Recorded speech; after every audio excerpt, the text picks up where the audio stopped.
Salut tout le monde et bienvenue à la capsule éducative immobilière. Aujourd'hui, je veux vous parler d'un document qu'on utilise de plus en plus ces temps-ci, la bonification. Qu'est-ce que c'est? Qu'est-ce que ça fait? Comment l'utiliser? On voit ça ensemble.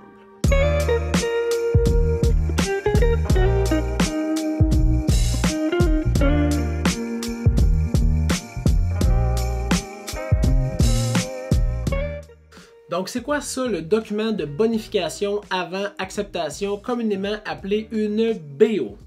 Bien, le document sert à modifier des conditions dans votre offre d'achat avant que la présentation de votre offre d'achat soit faite au propriétaire. On le voit de plus en plus souvent dans une situation bien précise qui est les offres multiples. Donc, vous êtes un client acheteur, vous déposez, vous écrivez une promesse d'achat sur une propriété et par la suite, vous vous faites avertir comme quoi qu'il y a 1, 2, 3, 4, 5, 10, 15, 20, 18 autres offres d'achat qui ont été eux aussi rédigées et qui sont prêtes à être présentées au propriétaire.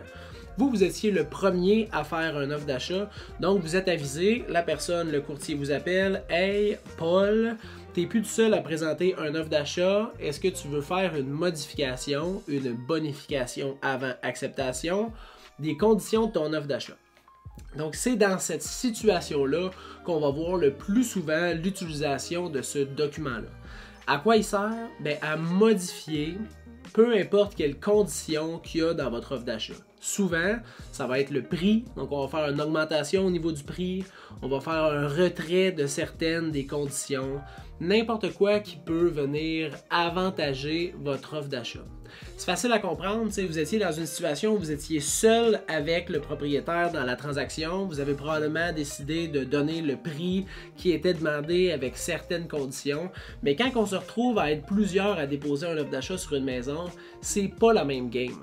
Donc à ce moment-là, il faut choisir judicieusement quelles conditions sont les plus importantes pour nous. Puis là, c'est pas le temps de paniquer puis d'offrir un montant de débile. L'important, c'est de faire un bon calcul de combien vous valorisez cette propriété-là, puis combien vous pouvez vous permettre financièrement parlant.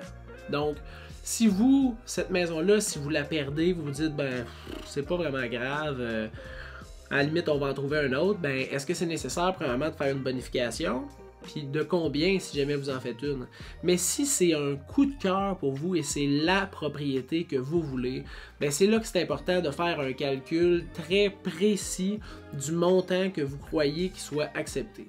Il y a des situations où c'est faisable d'avoir un montant, de vous dire, bon ben, si je donne 25 000 de plus, puis j'enlève telle condition, j'ai l'impression qu'on va vraiment avoir une offre de qualité, puis on a un bon pourcentage de chance que ça passe puis que notre offre soit acceptée. Puis il y a des fois où c'est pas une question de logique, plus une question émotionnelle.